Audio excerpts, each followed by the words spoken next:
Back in March, the Hopkins Laboratory for Computational Sensing and Robotics reached out to us, and we've been working with Dr. Krieger and his team to come up with this robot that attaches to the ventilator screen and allows us to control the settings on the ventilator from outside the room.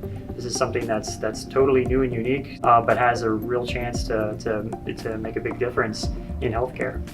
So a mechanical ventilator breathes for the patient, and we can set the exact amount of oxygen we need to support their lungs beyond the capacity that they can do for themselves when they're very sick. To normally control a ventilator, we have to go in the room with the patient right there. On a normal shift, it wouldn't be uncommon to go in 6, 8, 10, 12 times in a 12-hour shift, or even more, depending on how many settings changes need to be made.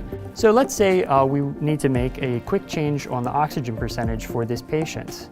So instead of going through the whole process of donning and doffing our PPE, we can do that change right on here. I can tap on the screen to have the robot bring the stylus right to where I need it on the screen, and then tap to have it make the change for me, all without having to go in the room.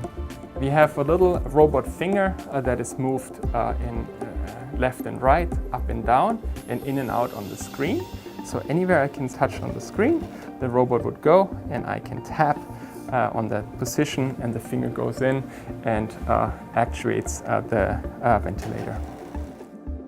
Having the ability to control this ventilator from outside the room is really valuable.